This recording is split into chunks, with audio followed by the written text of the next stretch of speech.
새로운 맥북 프로가 출시되면서 많은 분들이 기다리셨던 HDMI 포트와 SD카드 리더가 드디어 탑재되었는데요. 그에 비해서 썬더볼트 포트는 오히려 한 개 줄어들었고, 또 아직 은근히 많이 사용되는 USB-A 포트가 이번에도 아예 빠져있다 보니까 상당히 아쉬움을 느끼시는 분들이 많았던 것 같아요.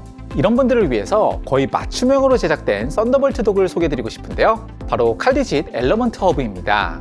신형 맥북 프로에 빠져있는 10기가급 USB-A 포트 4개와 추가로 확장할 수 있는 썬더볼트 4 포트 3개, 그리고 최대 60W 충전 기능을 탑재한 제품인데요. 외관이나 기능적으로야 워낙 단순한 제품이다 보니까 뻔한 내용을 굳이 설명드리기보다는 여러분이 가장 궁금해하실 만한 7가지 질문에 대해서 자세하게 답변 드리는 형식으로 리뷰를 진행해 보겠습니다. 아무래도 이런 썬더볼트 독은 외장 디스플레이를 간편하게 연결하는 용도로도 많이 사용하시는데요. 먼저 M1 프로와 맥스를 탑재한 신형 맥북 프로에서는 6K 60Hz 디스플레이를 2대까지 사용할 수 있습니다. 저희가 가지고 있는 4K 디스플레이 2대를 연결해서 테스트해봤을 때도 60Hz로 정상적으로 작동했는데요. 다만 M1을 사용하는 13인치 맥북 에어나 프로에서는 M1 칩 자체가 듀얼 디스플레이를 지원하지 않다 보니까 해상도나 주사율에 관계없이 한 대의 디스플레이만 사용할 수 있었습니다. 그리고 홈페이지 설명으로는 윈도우 태블릿에서 사용하면 4K 디스플레이 한 대만 사용할 수 있다고 표기되어 있는데요. 지난주에 리뷰했던 서피스 프로 8과 함께 사용했을 때는 4K 디스플레이 2대를 동시에 사용할 수 있었습니다. 다만 맥북 프로와는 다르게 썬더볼트로 연결되는 벤큐 PD276U에서는 60Hz, USB-C로 연결되는 델 U2720Q에서는 30Hz로 작동되었는데요. 델 모니터에 별도의 썬더볼트 2 HDMI 커넥터를 사용해서 연결하면 정상적으로 듀얼 4K 디스플레이를 60Hz로 구동할 수 있었습니다.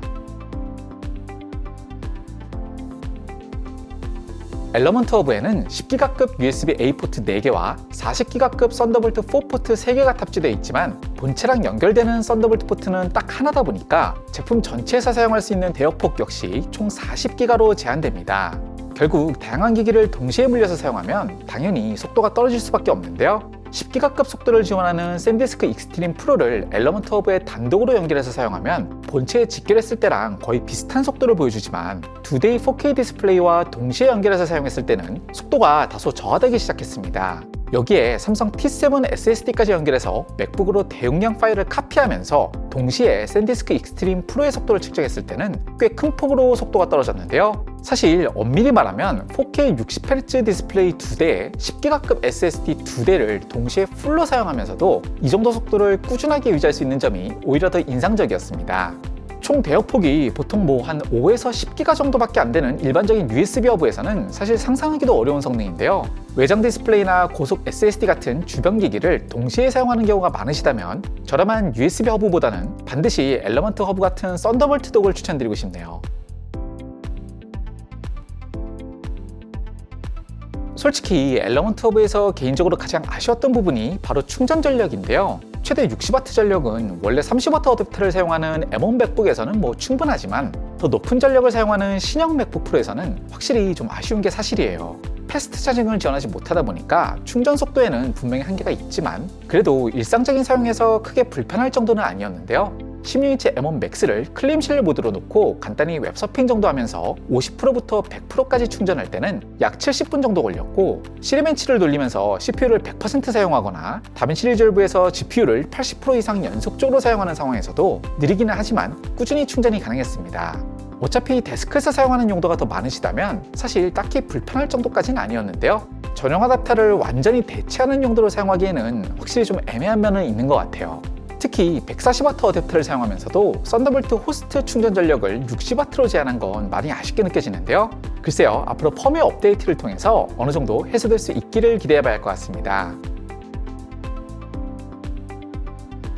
좀 아이러니하게도 앞서 언급드렸던 단점이 오히려 장점이 되기도 하는데요. 비록 호스트에 대한 충전 전력은 60W로 제한되지만 제품 전체가 지원하는 충전 전력은 거의 140W에 가깝다 보니까 모든 포트를 동시에 사용해도 충전 성능이 저하되지 않는 큰 장점이 있습니다. 3개의 썬더볼트 포트는 각각 최대 15W, 그리고 4개의 USB-A 포트는 각각 최대 7.5W의 전력을 사용할 수 있는데요. 특히 썬더볼트 포트는 일반적인 USB-C 기기들이랑 호환이 가능하기 때문에 보다 고속 충전을 원하신다면 USB-A 대신 썬더볼트 포트를 사용하시는 편이 좋을 것 같습니다. 제품 만듦새는 역시 칼디짓답게 굉장히 튼튼했는데요. 알루미늄 케이스가 동시에 열을 방출하는 용도로도 사용되다 보니까 충전 부하가 많이 걸리면 제품 온도가 꽤 높게 올라가는 편입니다. 그리고 제품 자체는 굉장히 컴팩트하지만 140W 전원 어댑터가 생각보다 묵직하기 때문에 휴대용보다는 데스크에 거치해놓고 사용하시는 목적에 훨씬 잘 어울릴 것 같아요. 그리고 의외의 장점 중 하나는 제품 위아래 구분 없이 마음대로 뒤집어서 쓸 수 있는 리버서블 디자인인데요. 사용자 환경에 맞춰서 맥북 왼쪽이나 오른쪽 포트 구분 없이 아무 포트에나 자유롭게 연결해서 사용할 수 있습니다. 이미 TS3 플러스나 TS4 같은 다른 썬더볼트 독을 사용하고 계신다면 당연히 데이지 채닝을 통해서 포트를 확장하는 용도로 사용할 수 있는데요. 다만 앞서 언급드렸듯이 컴퓨터 본체와 연결되는 대역폭은 40기가로 제한되어 있기 때문에 다른 썬더볼트 독과 대역을 나눠 사용하다 보니까 동시에 연결하는 기기들의 부하에 따라서 속도가 꽤 저하될 수도 있습니다. 그리고 맥북에서 사용할 수 있는 디스플레이 수는 맥북 자체에서 제한되어 있기 때문에 기존 썬더볼트 독에 엘러먼트 허브를 추가해도 맥북 사양보다 더 많은 외장 디스플레이를 사용할 수는 없습니다. 그리고 TS3 플러스나 TS4는 훨씬 높은 충전 전력을 제공하는 만큼 맥북에 TS3 플러스나 TS4를 먼저 연결하시고 여기에 엘러먼트 허브를 추가해서 사용하시는 편이 좋을 것 같습니다. 사실 워낙 다수의 썬더볼트 포트를 사용하다 보니까 가격이 그렇게 저렴하지는 않은데요. 특히 더 높은 충전 전력에 더 다양한 포트를 제공하는 TS3 플러스나 TS4에 비해서 가격 차이가 생각보다 아주 크지 않은 부분은 살짝 아쉽더라고요. 특히 TS4에서는 썬더볼트 포트 수나 10기가 USB 포트 수가 많이 늘어났기 때문에 사실 활용성만 놓고 보면 가격 차이를 고려하더라도 좀 더 합리적인 선택으로 보이는 게 사실이에요. 결국 엘러먼트 허브는 새로운 맥북 프로에 이미 탑재된 SD카드 리더나 외장 디스플레이 포트, 그리고 오디오 인아웃과 램 포트를 포기하는 대신에 조금이라도 더 저렴한 가격에 가급적 더 많은 썬더볼트 포트가 필요할 때 적극적으로 고려할 만한 제품이라고 볼 수 있는데요. 결국 여러분이 맥을 활용하시는 용도에 따라서 선택이 많이 달라질 것 같아요. 여기까지 엘러먼트 허브에 대해서 궁금해하실 만한 부분들을 자세하게 알아봤는데요. 여러분의 선택에 조금이나마 도움이 되었기를 기대하겠습니다. 오늘 다룬 내용 말고도 더 궁금한 점이 있으시면 언제든지 댓글로 남겨주시고요. 저는 다음 주에 더 유익한 영상으로 다시 인사드리겠습니다. 감사합니다.